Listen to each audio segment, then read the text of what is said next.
Hear ye, hear ye, hear ye. All persons having business before this honorable court are advised to draw near and give their attention as this court is now sitting in special ceremonial session for the memorial of the Honorable Joel M. Flom. God save the United States and this honorable court. Please be seated.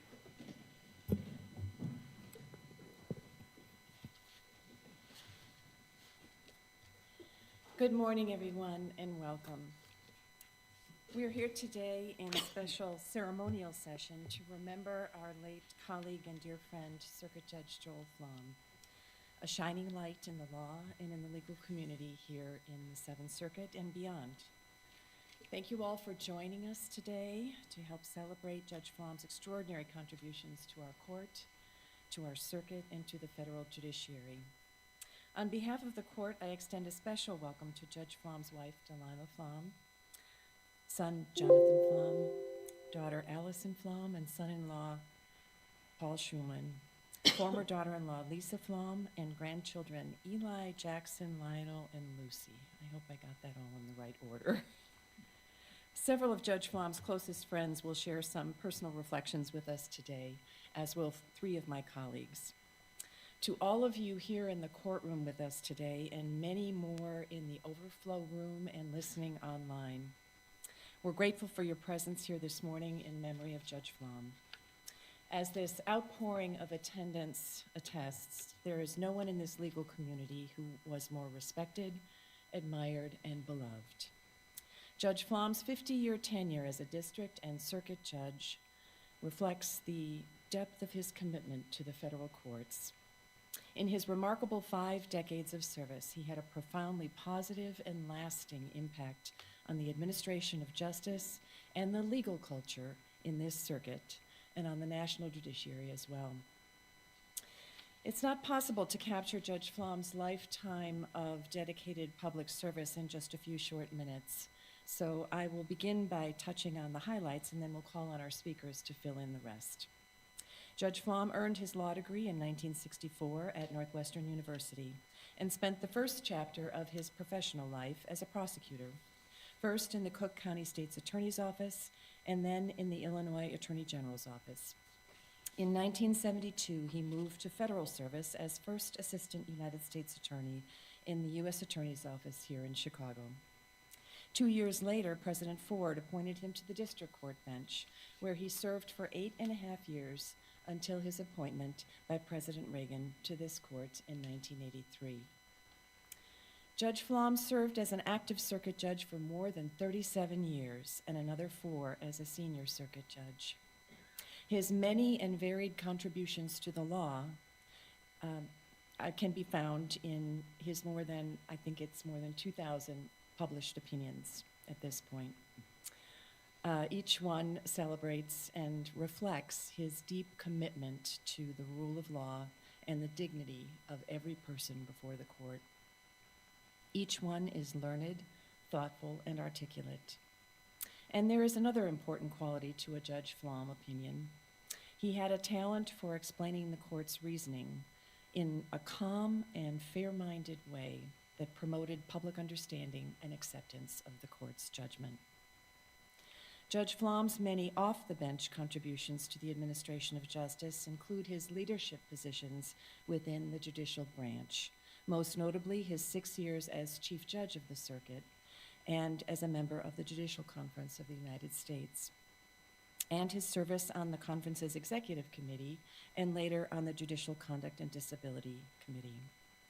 To all of these leadership positions, he brought his impeccable judgment, his exceptional tact, and his unwavering commitment to preserving the independence of the judiciary and public confidence in our system of justice. Less visible are Judge Flom's contributions to strengthening our legal community and culture, and especially his many roles, both formal and informal, in educating, supporting, mentoring, and inspiring those who served in the legal profession and the judiciary. For years, he taught law students as an adjunct professor at Northwestern. He also taught criminal and military law as an officer in the JAG Corps in the United States Navy Reserve. More informally, but no less importantly, Judge Flom set an example for the bench and bar in our circuit and was a personal mentor to scores of law clerks, lawyers, and judges. You'll hear more about that from our speakers today. It's enough for me to say that Judge Flom's life and work both exemplified and sustained a culture of collegiality in the judiciary and civility in the legal profession. Joel set the gold standard and promoted these indispensable virtues. That so many judges and lawyers look to him for advice and support is a testament to the character and quality of his leadership, to his generosity of spirit and willingness to share his abundant knowledge, experience, and wisdom for the greater good of our justice system. Judge Flom's life of exceptional public service strongly influenced those of us who were lucky enough to work closely with him, whether as law clerks, fellow judges, lawyers, or court staff, for any period of time in the long arc of his career. I was graced with more than 20 years of his friendship and wise counsel, and I learned a great deal from his daily example of distinguished service. It was a joy and a great blessing to me. I think I speak for all of us in saying that he is, and always will be, very much missed. I'll turn now to our speakers to share their reflections. First up is Samuel Skinner, Joel's longtime dear friend, dating back to their days in the 1970s in the U.S. Attorney's Office here in the Northern District of Illinois. Sam Skinner served in that office for 7 years, including as the United States Attorney, followed by a stint in private practice, then service in the administration of President George H.W. Bush as Transportation Secretary and White House Chief of Staff. He returned to Chicago in 1993 as a corporate and law firm executive in a succession of different leadership roles. But for almost 2 decades now, he has been of counsel at the Greenberg Traurig law firm. Mr. Skinner.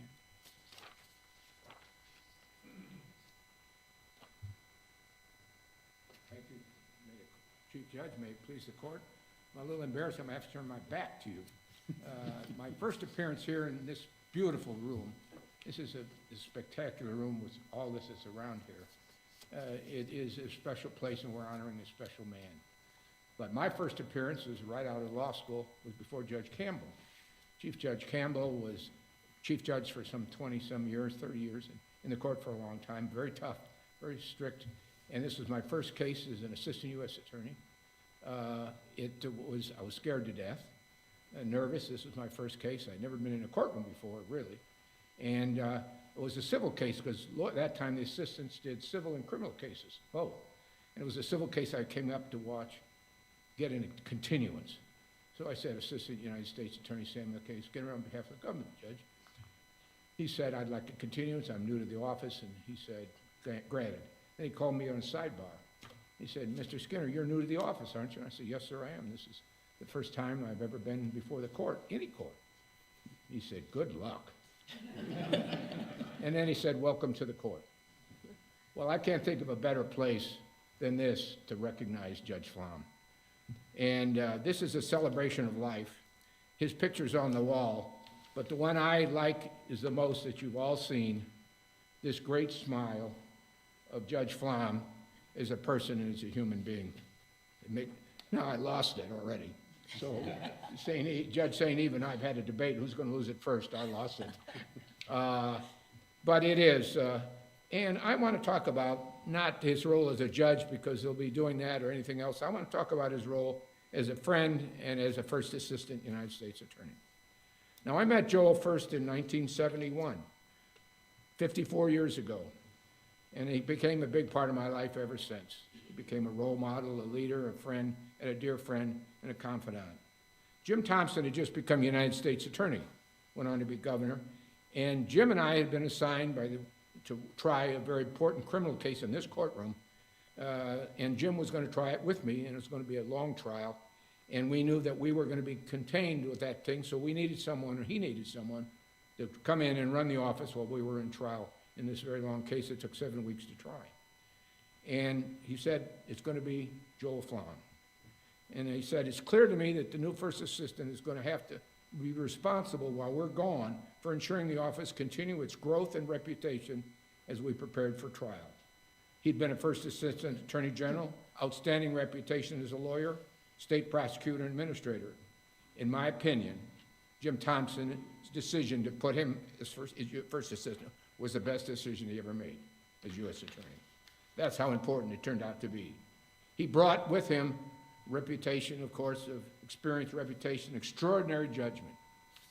Within a day, it was clear to all of us that Joel was special. He just wasn't somebody. And he was a person that the assistants went to talk to. He was the man to see. He was the person to see if you had personal or professional questions or advice.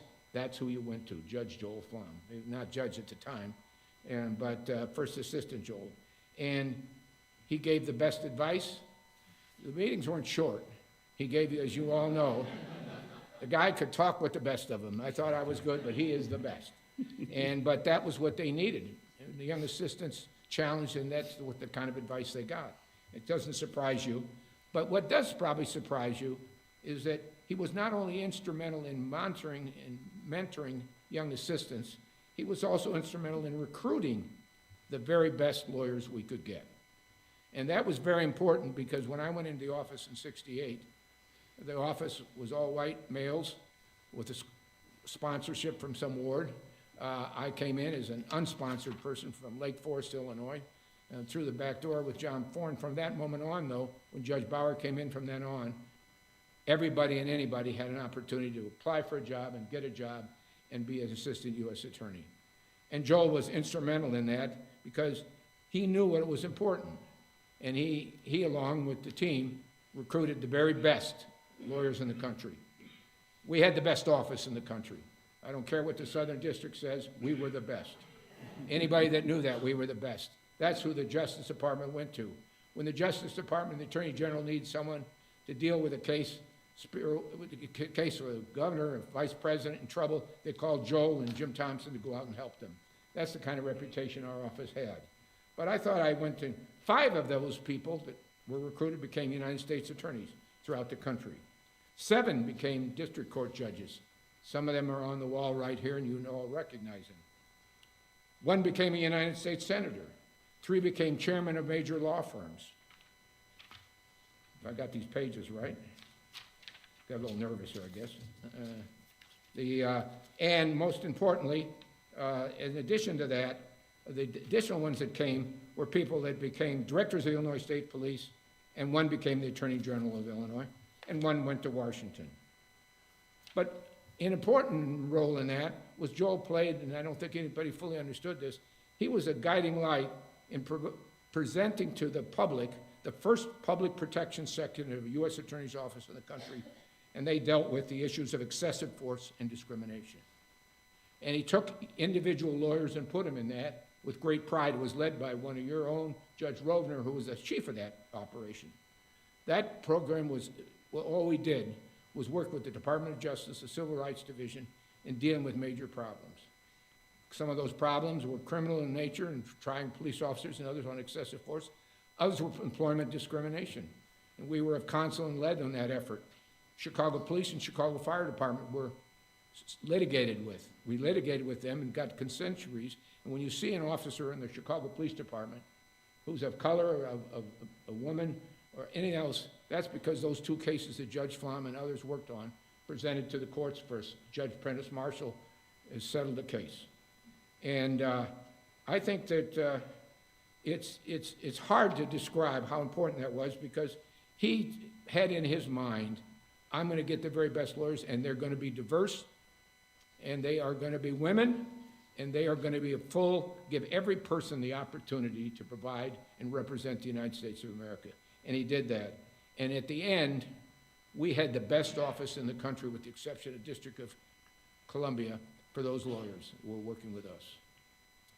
I think after 2 years, Senator Percy recognized that and decided that it was time for Joel to become a United States District Judge at the age of 38, 36. I'm not sure what it was, but it was young. At the time, we called him the baby judge because he was the youngest judge, I think, in the history of the country. Little did we know, but we do that work with him knew he was going to be a game changer. Joel administered the oath of office to me twice, once as transportation secretary and once as chief of staff. At the Department of Transportation swearing in, my mother was there, and she met Joel for the first time. Now, when she met Joel, all of a sudden, I find my mom talking to Joel, and they're talking nonstop. And they are getting to know each other like nobody. And by the end of the conversation, they were best friends.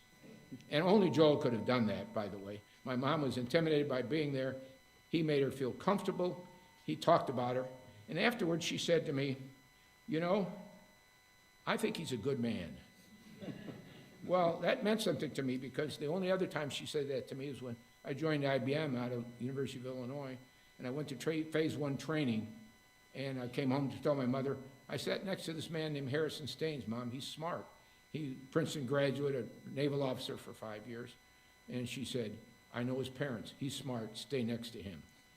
And that's what I did with Joel Flom. And I cannot tell you how much he meant, because he had all the attributes that everybody wanted, but we're kind of we're aggressive in that office. We needed someone to bring perspective, and U.S. First Assistants played that role, and he played it, and but he personally mentored. We became dearly friends, and we talked about everything. And he tried cases. He led the office. He did a little bit of everything, and he was very proud of it. But what is a good man? It was my mom talking about he's a good person. He was a great person. And just think about these 10 traits. I went on the internet, AI, I've got 10 points now, that everybody thinks are great. So I think they're pretty good too. But I think they define Judge Flom. Now, you understand when he came to the office, we all went by last names. So if I skip and say Flom, it will mean not out of disrespect. That's the way we talked about you. Valukas, Webb, Skinner was Flom. But Judge Flom had integrity. Never once did anybody ever question his integrity in anything and everything he handled. And he was set the standard. He was respectful. He respected everybody. I don't care who you were. He respected everybody. If you met you and he saw you, he loved you. United States Marshals, clerks, people and things, everybody he respected and loved as a person, and he wanted to know all about them. He was kind. I mean, I never heard him issue a bad word, and he's always, whenever you go to him and you're getting tough, he said, well, let's put a little kindness into the decision-making here. What's the right thing to do? That's the way he was. Fabulous listener. Fabulous listener. If he can outdo me, I'm not a very good listener, but he is a great listener. And that meant a lot to all of us. I think those clerks know that very well, because at the end of the day, they sat around and talked about anything and everything. And that's what you did when you were with Judge Flom. You talked about it. He was humble. He's a humble human being. I mean, he had it all. I mean, he's the best of the best of the best. And yet, he's humble. He never flaunted it in any way. He was loyal to his clerks, loyal to his friends, loyal to everybody else. He always, when you talked about him, it was never any negative comments about anybody. It was always positive. He would always tell you, you're the best. He said, you're the best U.S. attorney. Well, Jim Thompson may have been pretty good too. But that's Joel telling you and making you feel good about yourself. He was steady as a rock. Man, he was non-judgmental. He listened to everybody, and he was appreciative. And I'll just tell you one story about that. I tried a case, and I thought it was a sure case. It came back, and I was not guilty. And I went to see the judge, not Judge Flom, another judge who tried the case, and I was distraught. And the judge said, it's better, Sam, to let 9 guilty people go instead of convicting 1 innocent man. And I thought about that. He said, that's the standard that we have. So I went down to Joel, and Joel just looked at me and said, he's right, you know. He's right, you know.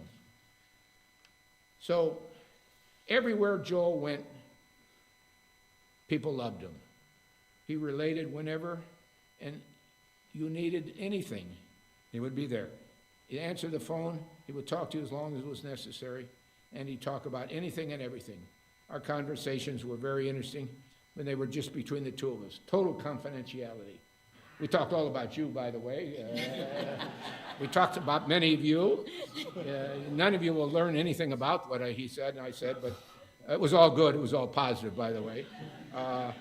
But a few weeks before he left us, he got the Devitt Award at the Supreme Court. And I was fortunate to be there. It was a very, very moving, at the Supreme Court, the #1 federal judge in the country. I mean, they don't make too many of those in a year, won. And he got that award.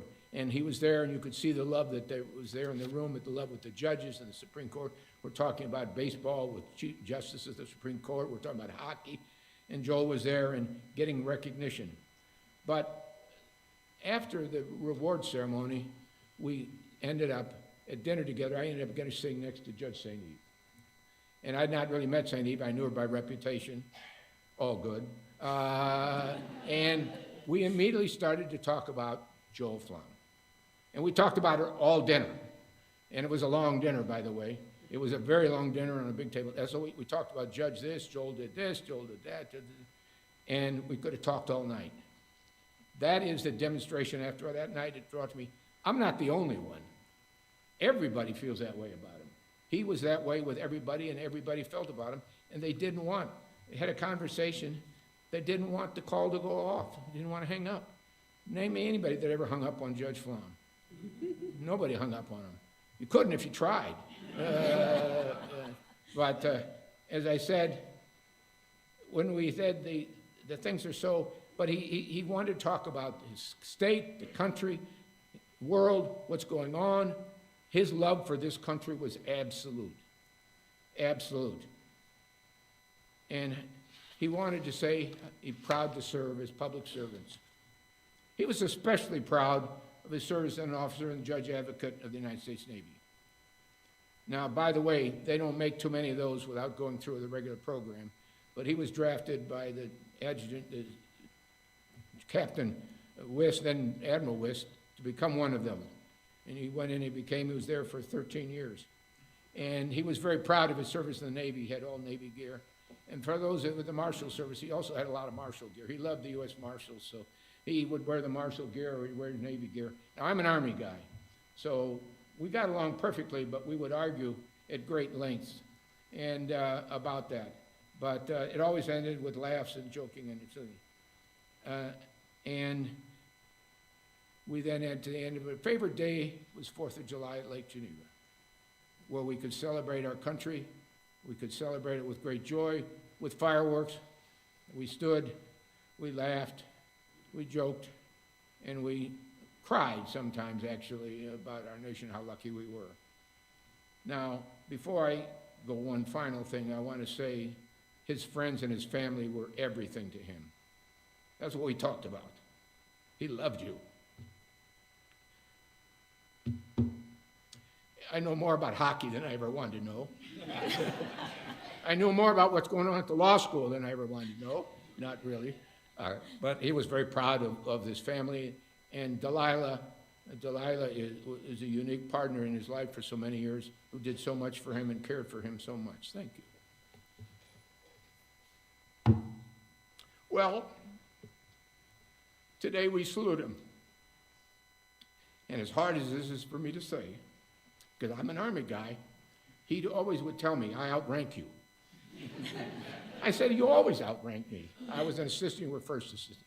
You're a district court judge, I'm not a judge. You're thinking, he said, I outrank you. I'm an 04 and you're an 03. You're an 03 armor officer and I'm an 04 judge. I said, okay, yes, sir. And then we saluted each other. Well, today, I say with this, we all salute him, what he was and what he did. Go Navy.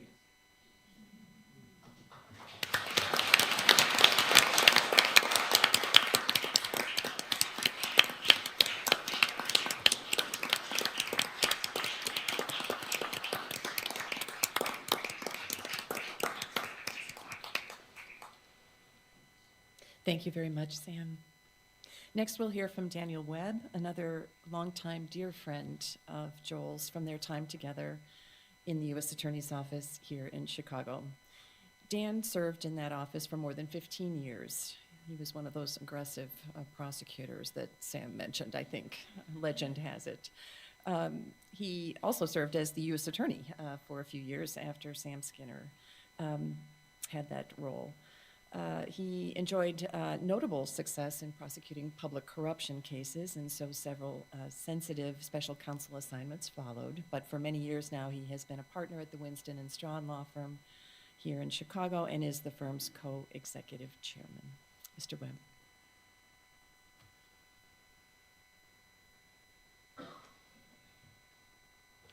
May it please this honorable court, and let me take the opportunity, if I might, just for a second. I cannot tell you how much it means to me to have been invited by all of you to speak. He was one of my closest friends, and I am so honored that you allowed me the opportunity. Thank you very much for that. And to all of you as friends and his family, and you're all here, and I'm going to share some personal memories with you. Yes, Joel was one of the closest friends I ever had in my life. So I think what I do, I'm going to bookend it. I'm going to start with the beginning, tell you a couple of reflections, and then I'm going to go to the end. I don't think we should be afraid of talking about the end, and I'm going to do that. And I'm going to focus on one character trait, which I think is great for a judge, is actually good judgment. Flom, throughout his career, and I built up such a close bond because no matter what I would be talking to him about, whether it be personal, legal, about our friends, issues, politics, government, Flom had an extraordinary ability to just use basic judgment and wisdom to somehow analyze disparate facts and circumstances being presented to him and tell you what might be the right way to deal with that. And that's an extraordinary trait to have. So let me do that, and let me start with the beginning. The beginning goes this way. I think it's 1973 or so. I was a farm kid from Southern Illinois, and I'd found my way into the U.S. Attorney's office trying to learn how to do this thing called trying cases. And I'd been there a couple years, and Thompson brought Flom on to be the first assistant. I think he pirated him from Bill Scott, who was the Attorney General at that time. And Flom shows up as the first assistant United States Attorney. And I got to know him a little bit, but not great. And one day, Thompson walks into my office, as he often did, throws his feet up on my desk, and he says, "Webb, I want you to take the kid up to court with you." And I said, "Who?" And he said, "Flom. I want you to take Flom up to court with you. You're trying this." We indicted a bunch of aldermen and public officials back in those days, and I was getting ready to go to trial in a case called the Paul Wagota case. You wouldn't have heard about it, but it was just years and decades ago. And I was getting ready to try an important case, and Thompson said, "Take the kid to court with you because he's never tried a case in federal court. He's a great trial lawyer, and you need to get to know him. And so do it." And I thought, oh my Lord, how could that possibly happen? That's wonderful. Little did I know, it was that decision by Jim Thompson that started this 50-year friendship. Amazing. I won't bore with the details. We tried the case. We prepared the case for trial. We spent enormous amounts of time with each other, and it came time for closing argument. And Flom said, "What do you want to do?" I said, No, brother, you tell me what to do, okay? I'm not telling you what to do. I said, "All right, here's what we're going to do." He said, "Webb, you're going to be the barn burner. You're going to get up. You're going to talk to the audience. You're going to warm them up in the opening closing argument, and you kind of be yourself. And then I am going to be the wise man that comes back in rebuttal and pulls it all together and use judgment and my ability to persuade." And I said, "Deal." And that's what happened. We had problems in this case, not bore you, we just had problems. And we got up, and I gave my closing argument, and I was not sure where this was going and what was going to happen. Flom got up in 1 hour, talked to those jurors, just used his own personality soft-spoken, wisdom, judgment. And I gradually watched him symbolically climb into that jury box. And they became his friend. They came to trust him. They came to rely upon the information he provided to them. And they wanted to vote his way. And you know what? They did. We won the case.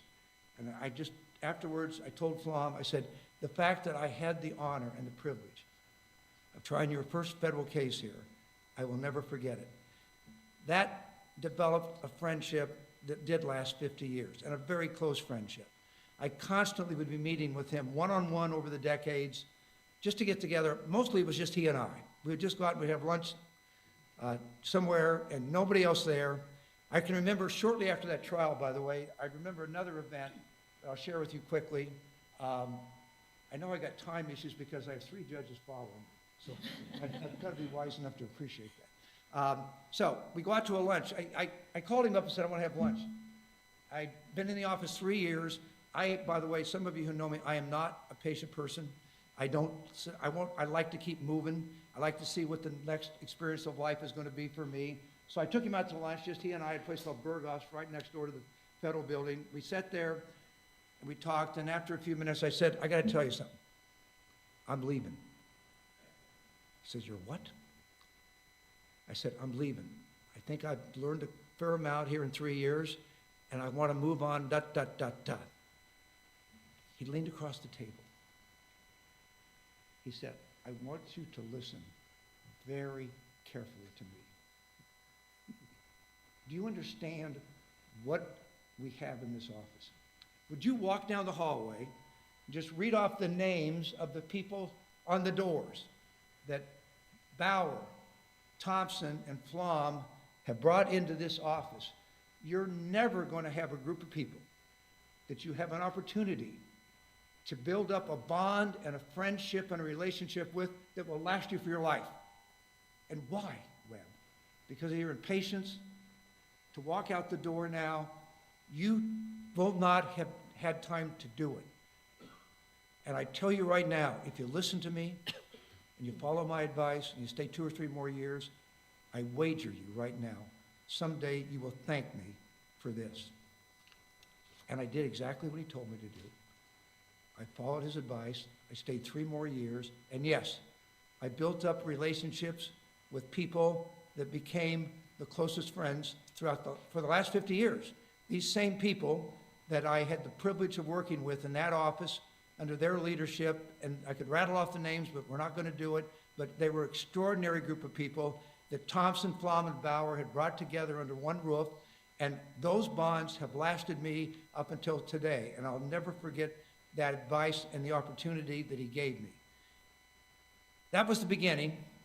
Yes, for 50 years, we continued with that frequently. Get together, go out, just have lunch, talk about things, no one else present. We did it every 3 or 4 months. So I'll go to the end.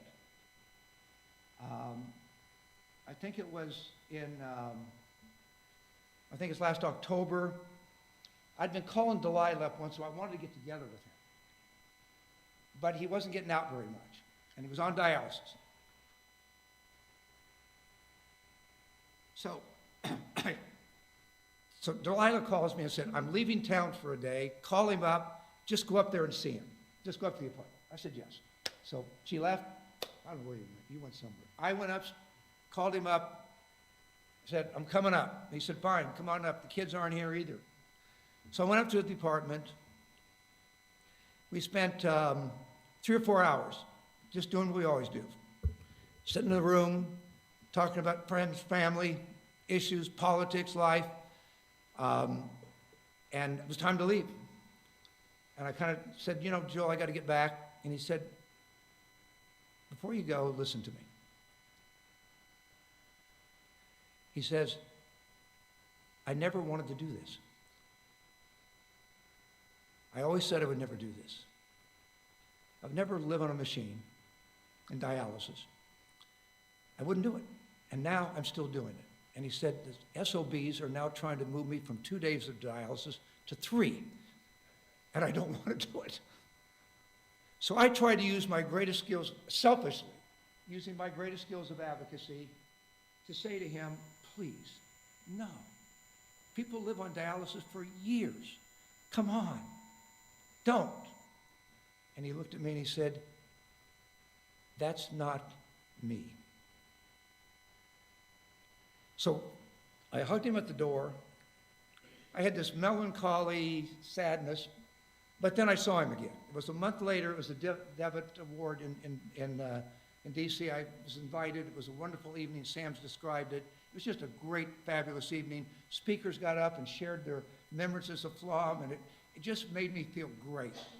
In fact, I had this hope that this is a turning point.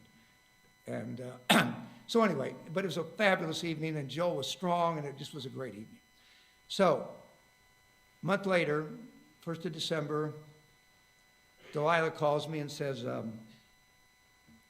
I just left him. We're in Wisconsin in a hospital. Complications have arisen. And she said, he just told me what we're doing. And he told me, I'm going out like Ted Williams, a winner. And he said, I'm making the decision, nobody else. I'm making the decision. And he did, planned out the funeral, get the details while he's still there. And then 2 days in hospice, he passed away.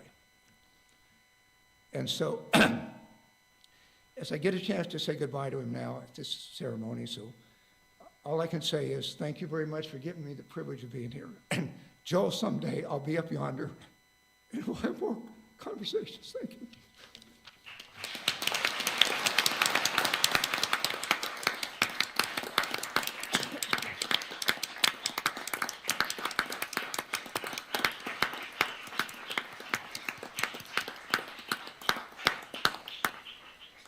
Thank you, Dan. We'll hear next from Gary Feinerman, who is well known to most of you in this courtroom as a district judge in this courthouse for a dozen years. He clerked for Judge Flom in the early 1990s, then went on to clerk for Justice Kennedy, and eventually returned to Chicago for private practice. He also served in state government as the Illinois Solicitor General.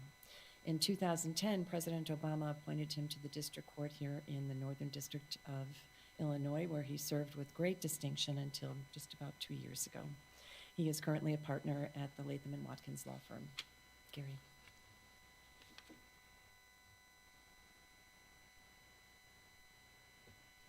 Chief Judge Sykes, judges of the Seventh Circuit, district judges, magistrate judges, bankruptcy judges of the Northern District of Illinois, honored guest, it's my privilege to join you all here today for this really sad but wonderful occasion.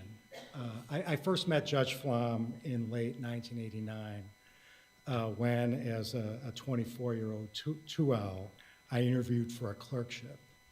Other than a couple of Lake County traffic court judges I crossed paths with years earlier, the only other judges I had ever encountered were the handful with whom I had interviewed in the prior weeks. Back then, the interviewing cycle was a lot quicker than it is nowadays under the plan.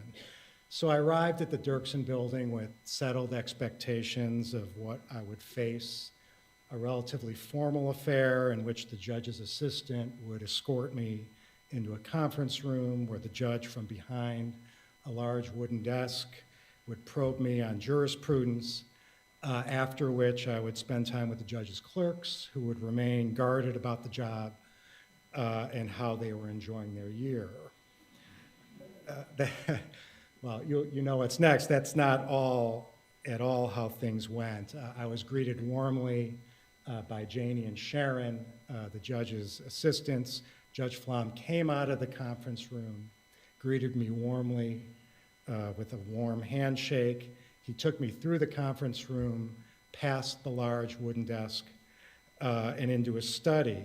And what struck me was aside from the Lincoln memorabilia and those wonderful World War I posters, the tables and the bookshelves and the walls were covered by photos of Judge Flom's friends and colleagues and above all, his family, his mom, Delilah, John, and that larger-than-life photo of Allie in his study, which many of us saw.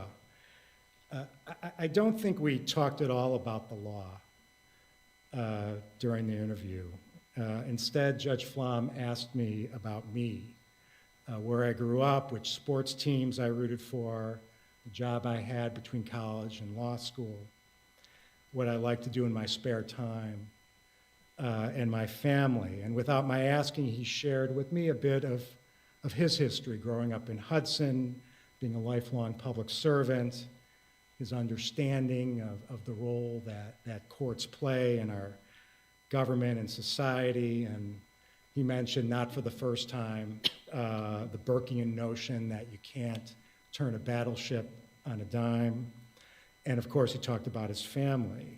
And there was something instantly familiar and instantly familial about Judge Flom. And after 45 minutes, it was as if we had known each other our entire lives, or at least that's how I felt. I then met the clerks, I saw Bruce Braun. I know he's here. And what they said differed from what I had heard from the clerks in the other chambers that I had visited. They described not only an unparalleled learning experience, but also an incredibly warm and supportive chambers environment, a mentor beyond measure. They said that they could not imagine ever having as good a job as the one they currently held. So when Judge Flom called a couple weeks later to offer me a job, I accepted without hesitation. And his decision to hire me was a blessing that set the trajectory of my life. And when I say that, I don't just mean the lines on my resume, though he had a lot to do with a lot of those lines. During that year and the decades that followed, he taught me so much, among which he taught me how to live in the law, and he told me how to live in life. He knew the law cold, but what I mean, among the things that I mean, is that he was always the model of judicial temperament, of integrity, wisdom, civility, restraint, and love. He always made time for me. He always gave me his full attention. There were those 2-hour lunches. I don't think I've ever had a 2-hour lunch with anybody other than Judge Flom, offering sound guidance and counsel in matters large and small, personal and professional. And he always cut to the heart of the matter. He focused me on what truly mattered, on how to be the best lawyer, colleague, friend, mentor, person that I could be. He made me and Beth feel like family. He did the same for countless others at various critical junctures of all of our lives.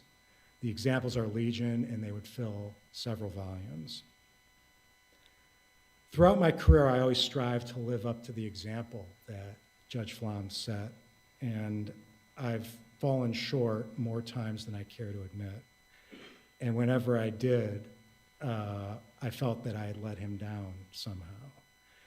But he was always my North Star, always. And whatever successes I've enjoyed, whatever good I've managed to do, it was due primarily to his steadfast presence and guidance in my life.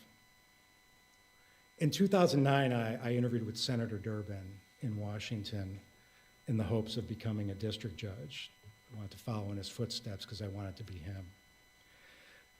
Senator Durbin asked me who my hero was, and I asked if I could name 3, and he said, okay. And without hesitation, I said Abraham Lincoln, Steve Feinerman, who's my father, and Judge Flom.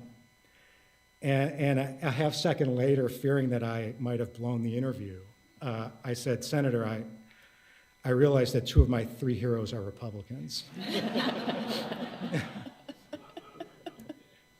And he replied without skipping a beat, that's okay, Gary. Those two are more than all right in my book. If there was one thing on which Judge Flom and I did not see eye to eye always, it was politics. He, of course, never let his politics affect his jurisprudence, but he was a close student of, and he loved talking about and debating politics. And we had some great discussions over the years through presidencies and eras. And, you know, looking back by contemporary standards, it was really very, very quaint.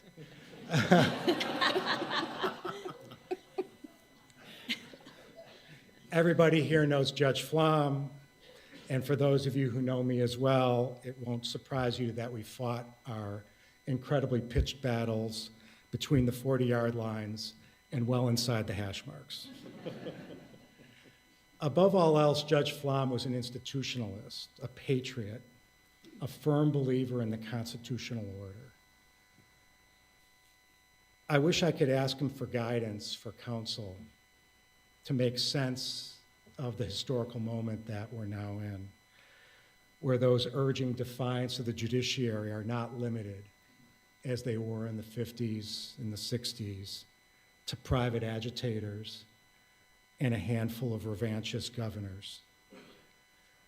He would have offered insight and wisdom, and along with it, comfort that all would somehow work out. You know, now that he's gone, it's something that I now have to figure out for myself. And I know that Judge Flom, over the course of 35 years, offered me the tools to do so. And my only hope is that I was paying enough attention when he offered me those tools. The last time I saw Judge Flom was the last time that Dan and Sam saw him, was in the Great Hall of the Supreme Court 3 weeks before he died. The Chief Justice had just bestowed upon him the Devitt Award in a beautiful ceremony in the courtroom. Sam and Dan talked about it. For those of you unfamiliar, the Devitt Award is essentially the Lifetime Achievement Award for federal judges. One's given out every year. I think I saw Judge Williams. Judge Williams is a recipient. There are probably recipients sitting here in this courtroom, future recipients sitting here in this courtroom right now. And the award was made for the likes of Judge Flom, and it was long overdue. Justice Kennedy, Justice Barrett, Judge Dow had offered warm and moving tributes. And Judge Flom, though struggling with a great deal of pain and discomfort, he stood at the lectern for several minutes, accepted the honor, speaking wisely and without notes, unlike me, to what the judiciary and what the legal system meant to him. He spoke movingly of his own history and upbringing. He spoke lovingly of his family, and he did his level best, as was his wont, deflect the well-deserved praise that had just been sent his way. We then went to the Great Hall with its high ceiling, majestic columns, marble busts of Chief Justices past, and what was easily, as Dan mentioned, the longest banquet table I had ever laid eyes on. And Judge Flom was seated in the center, and he was flanked by the Chief Justice and Justice Breyer and Justice Kagan and Justice Kavanaugh and Justice Barrett were nearby. And it was a fitting tribute to a giant in the law and our legal culture. But I know, as all of us here know, that what mattered most to Judge Flom at that moment was being surrounded by Delilah and Allie and Paul and the grandkids, by colleagues, present and past, and by dear friends. And that's the picture of how I will always remember him.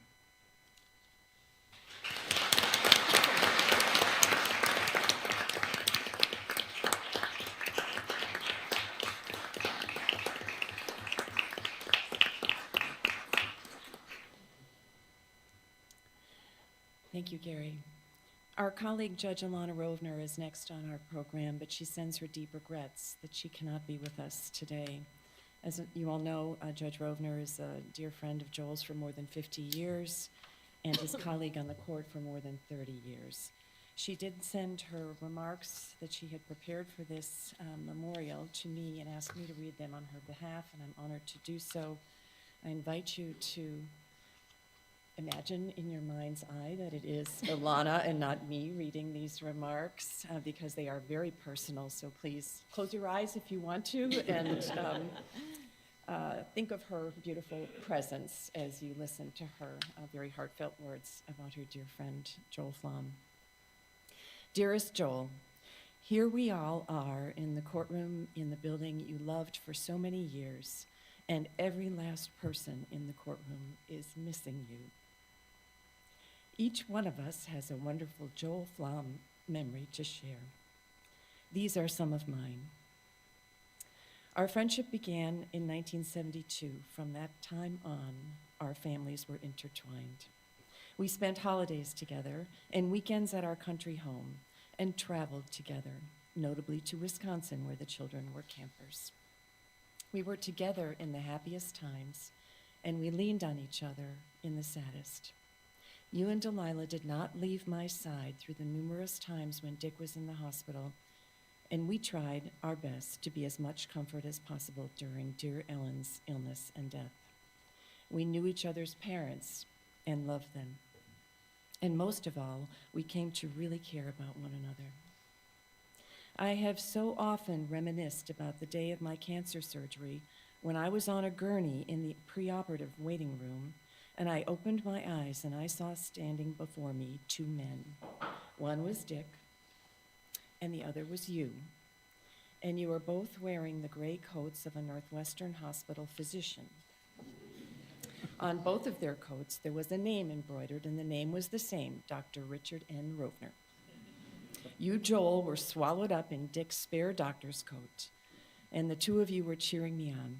I can close my eyes and see both of you standing there shoulder to shoulder. How Dick ever smuggled you in is something I have pondered through the years. I remember how we celebrated when you were named to the bench. We called you the baby judge, and if there ever was a person who was meant to be a judge, it was you. You were a small-town boy from Hudson, New York, who worked from his youngest years to help his parents in their grocery store. And no matter where you went thereafter, you conquered every heart along the way. You did it with your intelligence, your wit, your thoughtfulness, and your integrity. We will always wonder where all of that wisdom and understanding of human nature came from. We marveled at it. There was never a problem too complicated for you to tackle. There was never a shoulder more available for others to cry on. And what fun it was to share humorous stories with you. We could often hear the peals of laughter as we passed your chambers. You took each new judge under your wing and gave us the best and most worthwhile advice to help us on our new paths. You were a mentor and a friend for life to your law clerks. You reveled in their accomplishments, and you had so much to revel in. What a beginning you gave to so many young lawyers. They are here today, Joel, thanking you for the time and effort you so freely offered them. There is no way to overstate the love and pride you had for Delilah. Your eyes lit up whenever she came into view. You showered your children and grandchildren with unconditional love. You gave each of them as much time as they needed. You never missed any activity that involved the children and grandchildren. I think of you cheering John on at the Saddle and Cycle Club hockey games, and how well I recall you shopping with Allie for her beautiful bat mitzvah dress, as you did on so many occasions. You would have moved heaven and earth for your family. I think of the day you arrived at our front door in full Navy officer regalia. When we opened the door, we were stunned. We had no idea that you were now also United States Naval Reserve Lieutenant Commander Joel Flom of the JAG Corps. You wanted to thank and serve your country, and you did. You were a proud and faithful member of our faith, and you embodied the tenets of Judaism: ethical living, social justice, compassion, treating others with dignity and respect, and giving of oneself to help those in need. I have pride in the fact that my name will always be attached to yours, for when you were elevated to the Seventh Circuit, I was designated to your district court seat. It does not seem possible that you are no longer walking the halls of the 26th and 27th floors of the Dirksen Federal Courthouse, stopping at the judge's chambers and in the clerk's office and the IT department to say, hello, how are you? And you meant that question because you really cared about the answers. You had time for whoever crossed your path, and each person felt your affection. You had so much of the charm of the small-town fellow that you had once been, and a genuine interest in everyone you came across, and that came across to everyone. So, old friend and beloved Joel, with gratitude and love, we say farewell. We miss you. We will always miss you.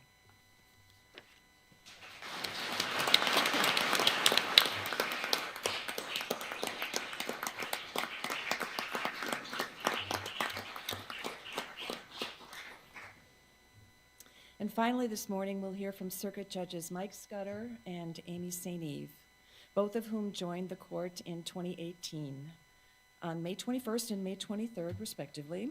Those 2 days matter only for institutions like the judiciary that organize themselves around seniority. Judges Scudder and St. Eve share the perspective of the countless lawyers and judges in this legal community who have observed and learned from Joel, and more recently had the great good fortune to work closely with him on the court. Judge Scudder. Thank you, Chief Judge Sykes. I'm so honored to be here today to speak about my dear friend, Judge Joel Flom, and the legacy that he has left behind.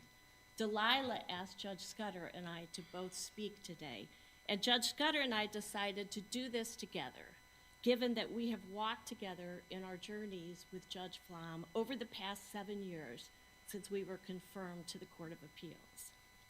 I met Judge Flom almost 23 years ago when I became a district court judge. I did not know him before I became a judge, although I certainly knew of him, having worked in this building as an assistant U.S. attorney. You couldn't be in this courthouse without knowing about Judge Flom and his reputation. He was a legend. I was confirmed for the district court at the age of 36, and I looked young at the time, so somebody recommended, go up and talk to Judge Flom and get some advice from him. President Gerald Ford had appointed Judge Flom to the district court in the Northern District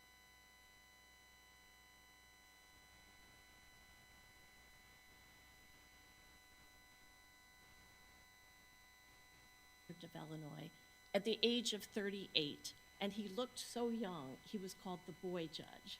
And as Sam pointed out, you can look up there and see for yourself. So I went up to Judge Flom on the 27th floor of this building, and I walked into his chambers, and I said, hi, I'm the girl judge who's come for advice. A smile broke out on his face, and he welcomed me immediately. Little did I know at that time that this initial meeting was the beginning of 23 years of friendship, mentorship, kindness, wisdom, and lifelong lessons. Thank you, Judge St. Eve. I too want to start with the first time that I met Judge Flom. On May 15th, 2018, the day after I was confirmed, I received a telephone call. It was Judge Flom. I'd long admired him, knew of his reputation, but had never met him. He congratulated me and invited me to come to his chambers the next day. And when I arrived, Judge St. Eve was there, and Judge Flom said he wanted to talk to us about how the court worked. I'll never forget the meeting. It went about 3 hours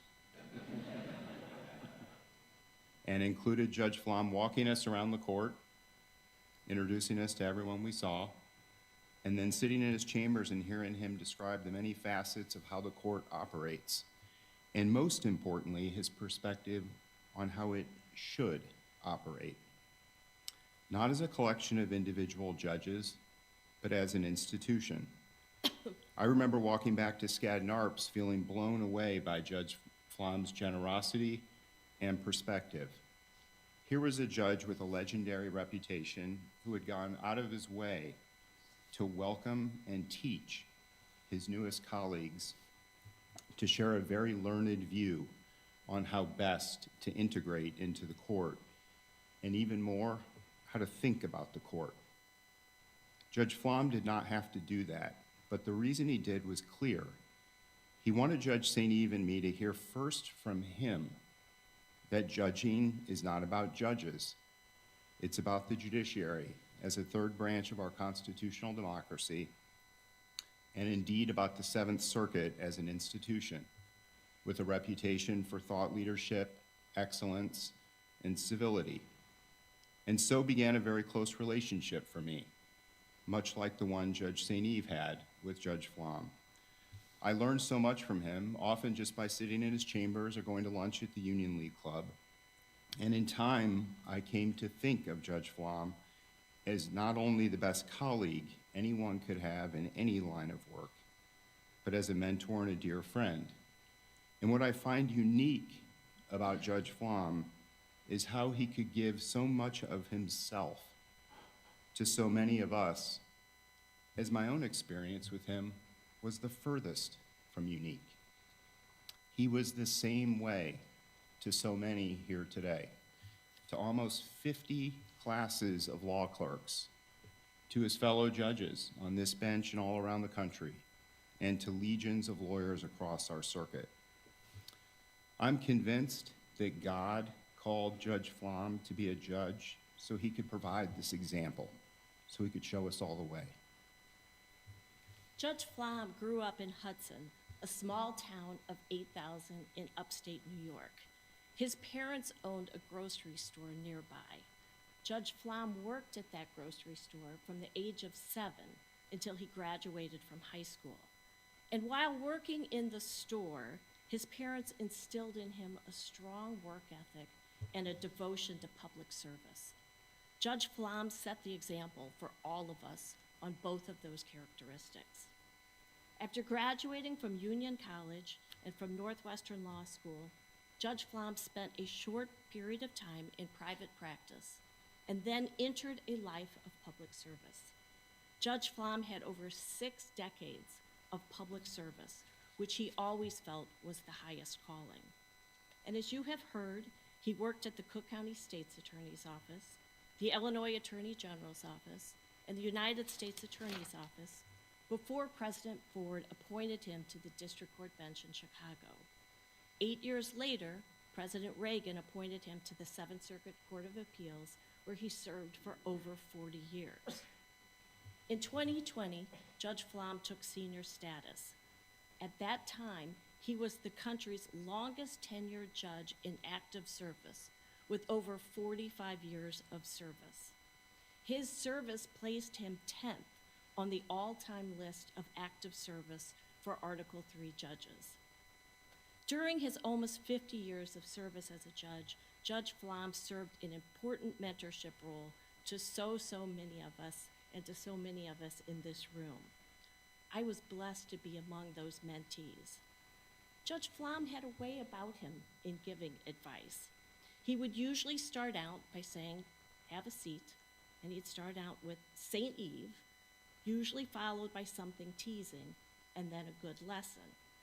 I remember when I was on the district court bench and I got my first reversal from this bench.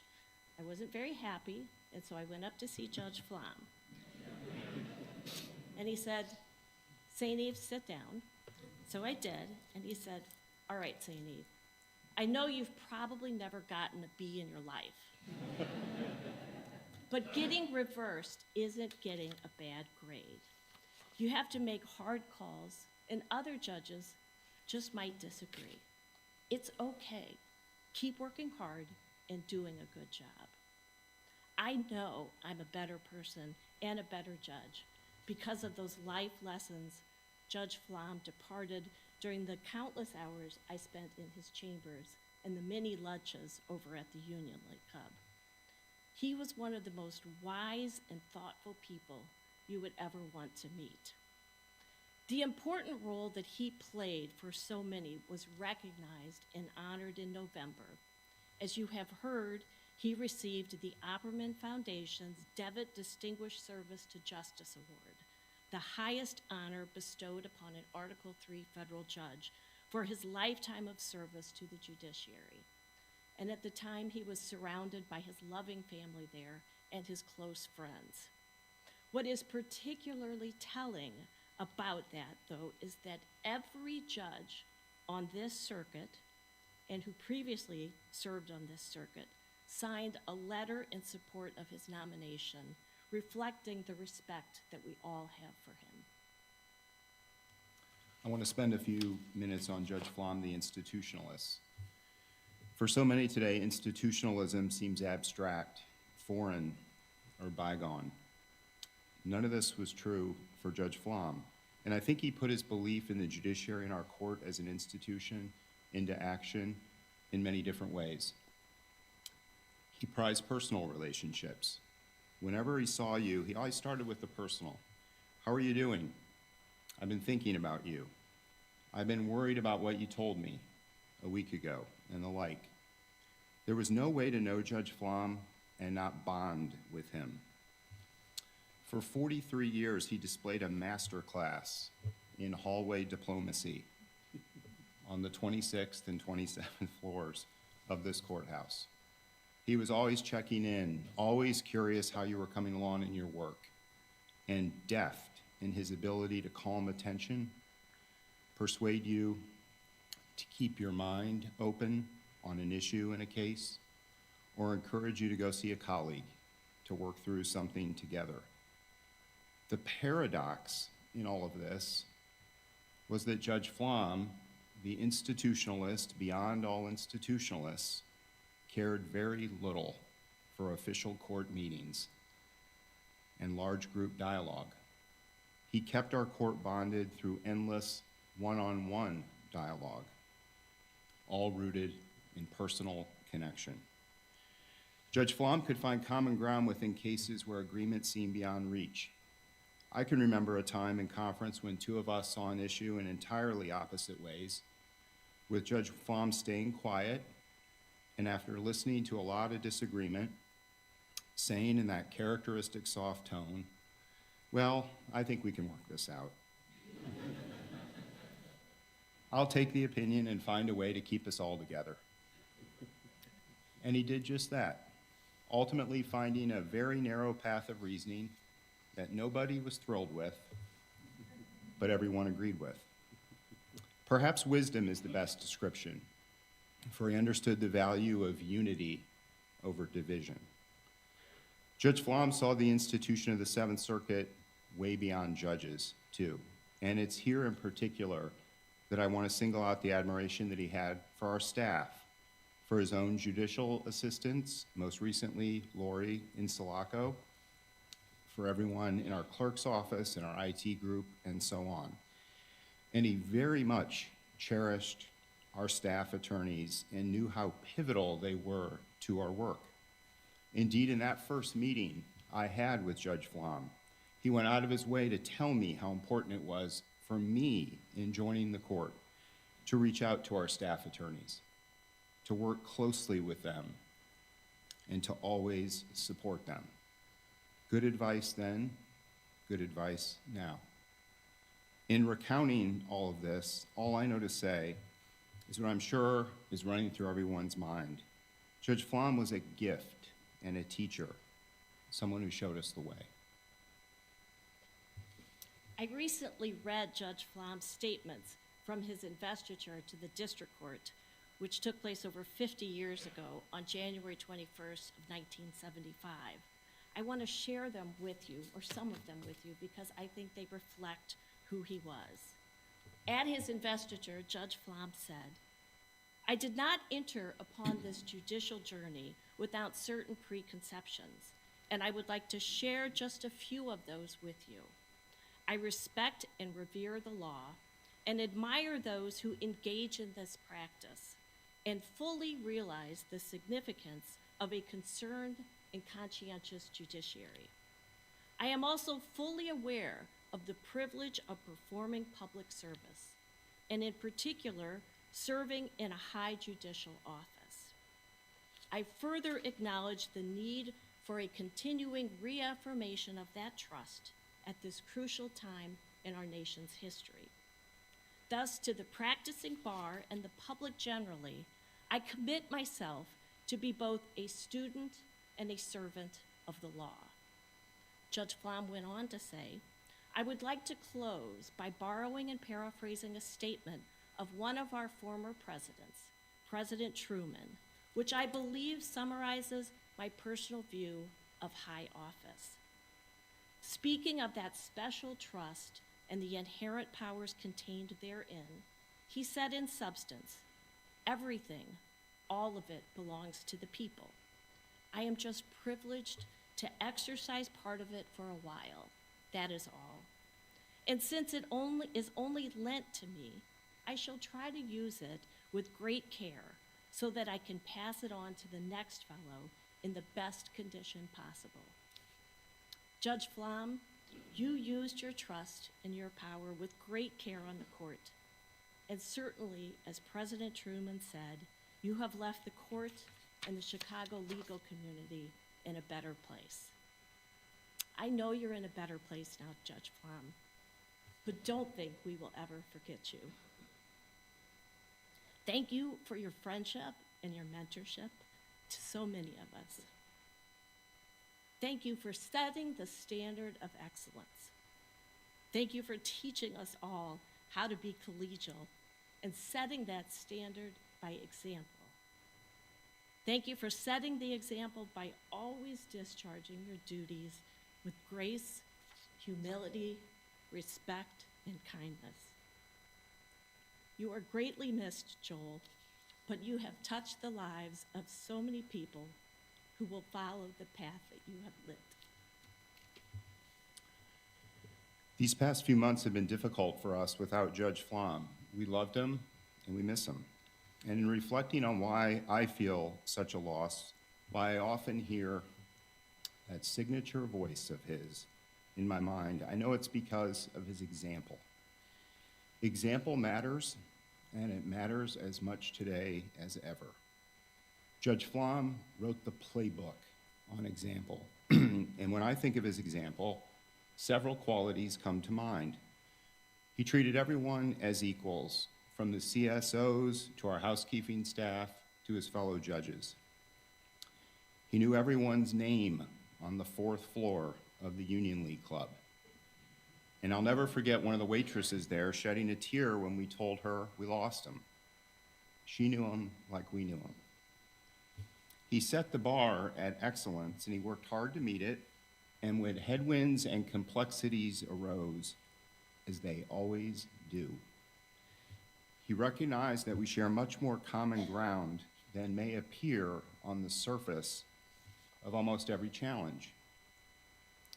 He never wanted a lawyer or a party to leave our courtroom without feeling, without knowing that they had their day in court. And the Flom recipe had 2 ingredients: decency and respect, every day with everyone. He was an idealist and a realist all at once. Judge Flom understood the many challenges that can accompany law and life, including the many ways life can present pain and loss. And he always knew precisely how to administer justice with just the right doses of understanding and compassion. I'll never forget him saying, "Scudder, when you write opinions, write them for the losing party. The winner will be thrilled they won, but it's how you explain the loss that matters more." He believed his own personal example, his own diligence, professionalism, civility, and compassion helped instill public confidence in the rule of law. Idealistic, yes, but chock full of the understanding that living a life of character and virtue can make concrete differences in the lives of others and our nation. Judge Flom loved being a federal judge, and our court and our country owe him beyond measure for the example he provided. Thank you, Joel.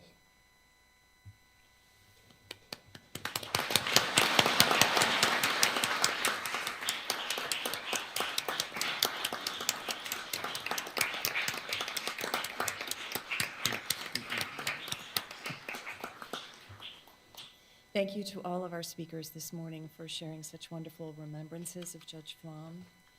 And thank you to the Flom family for joining us here today for this opportunity to celebrate and rejoice in all that your husband, father, grandfather gave to the law, to this court, to this circuit, and to the federal judiciary in the United States. We will miss him dearly, and we will always remember him. I would like to invite everyone to join the Flom family after court concludes this morning for light refreshments and a reception at the south end of the hallway just outside the door here. Thank you all very much for joining us today. The court is in recess.